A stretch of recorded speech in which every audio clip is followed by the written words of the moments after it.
Hey, Rain here. Today is yet again another build showcase, and it's Stug Incarnon. Today I'm going to show you two builds, so let us immediately start. Before we start, there's something here I have to mention, and that is Multishot doesn't work properly on Stug Incarnon. You do get the damage, of course, but you don't get additional projectile on regular fire mode on both base form and Incarn form. The Multishot only works on the Incarn form AoE explosion when it creates those additional balls. It's a bug, something they didn't fix on Stug for a very long time. It is a 10+-year-old weapon, so I hope they fix that. Overall, if you don't like that, you can remove Gallon's Diffusion for a Riven, Bane mod, or Magnetic Might, and you can remove Lethal Torrent for something like Anemic Agility. It's all up to you. But I will leave these guys here for now. And now for the builds. The first build is the Enervate build. Let's start with the mods. We're going to use Hornet Strike for increased damage, raw damage, this is mandatory. Gallon's Diffusion for multi-shot, Pistol Elementalist for stats damage, reload speed. We do have heat, so heat ticks are going to do more damage. Planetary Cracker for cool damage, mandatory. Lethal Torrent for fire to multi-shot, viral damage, and heat damage. And that's it. These are the mods. For the external pin adapter, I will highly recommend for you to use. It's going to be lethal momentum for projectile speed. This is a projectile weapon. Arcane is going to be secondary Enervate. On hit, increase your critical chance by 10%. This is a flat critical hit. Resets after 6 big critical hits. This is going to generate critical chance for us. That's the Arcane. The passive is not good. Let's ignore it. Now for the stats. This is the base form. Fire rate is good. Magazine size is good, ammo maximum pickup is good, reload speed is good, accuracy is very high, it's automatic, punch to is locked, Riven Dispo is very good, critical chance, critical damage, multi-shot is by far the best in slot, and you're going to remove Lethal Torrent. Or you can go for critical chance, critical damage, add the damage, and remove Hornet Strike. Critical chance is horrible, really good for Enervate. Critical damage is, I believe, average. Below average. Not good. Stat chance is good, and total damage is okayish. Now for the Incarn form, the fire rate is slightly worse. Yep, slightly worse. Max charge is 120. Punch is locked. Critical chance is better. Critical damage is average. Stat chance is very good. And total damage is good. This is the direct hit. The weapon does have a small AoE, which doesn't really do much. It helps with DPS. And there you go. These are stats. Passive. Mods. Arcane. And now for the second build. The second build is the Flare build. Let's start with the mods. We're going to keep everything except for one mod. We're going to remove Pistol Elementalist for Prime Pistol Gambit for critical chance. And that's it. Everything else here stays the same. These are the mods. For the external pin adapter, it's still going to be Lethal Momentum for projectile speed. Arcane is going to be Cascadia Flare for a lot of additive damage when you proc heat. Same passive and same stats. These are the stats, passive, mods, arcane, and now it's time for me to show you the evos. For the evos, let's start with the first one. Direct hits, charges the Incarn stuff, you're going to press the L-Fire button in the middle mouse, transform it from the base form to the Incarn form. Second evo, we're going to grab this one, increase your base damage by 300. Also, if you have over 700 max energy, it gives you like blast range. It doesn't really help much. But we only care about the base damage. 300 is quite good. Evo 3 is going to be projectile speed. And Evo 4. So for the first build, you're going to grab this one, the stash chance one.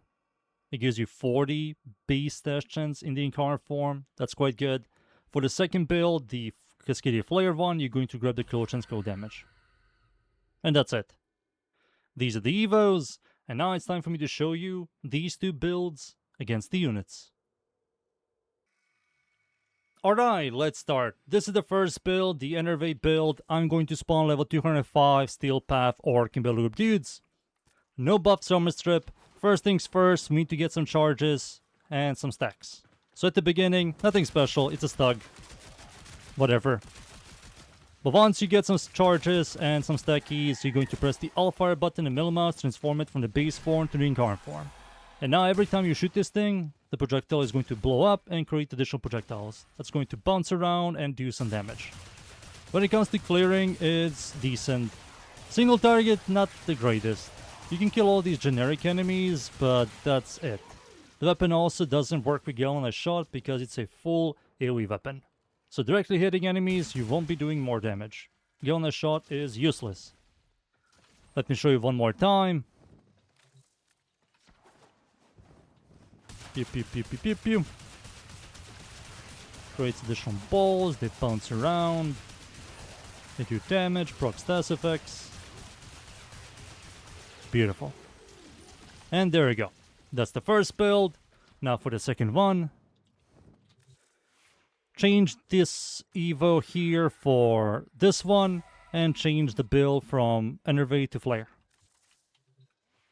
Respawn these dudes. No buffs, of course. We need to get some charges, yet again. Beep, beep, beep, beep, beep, beep, beep.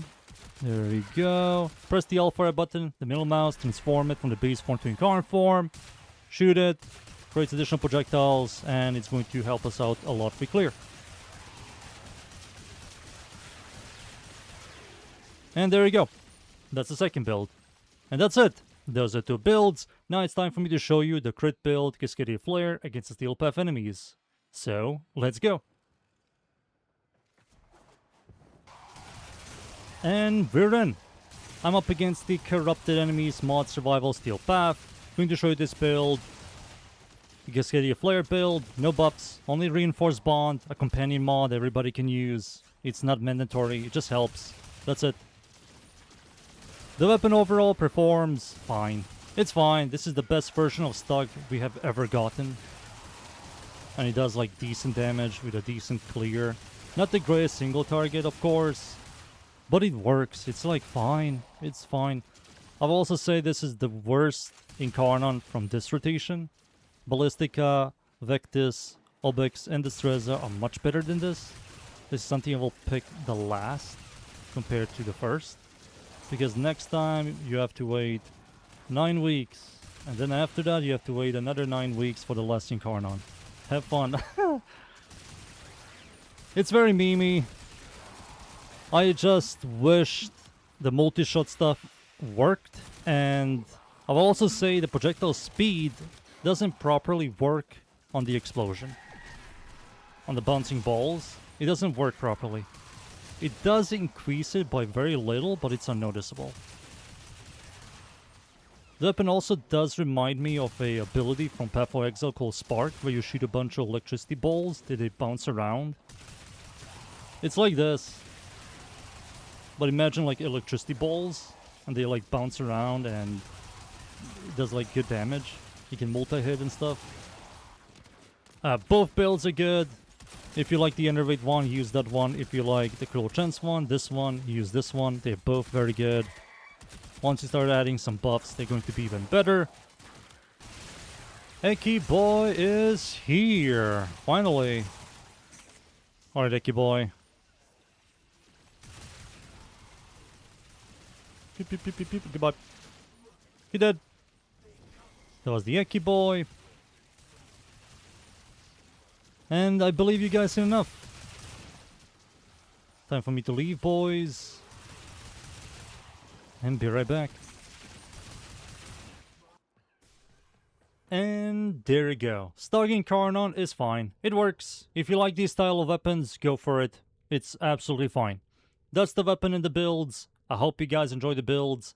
Leave a like and sub, and of course, see you all next time. Thank you. Goodbye.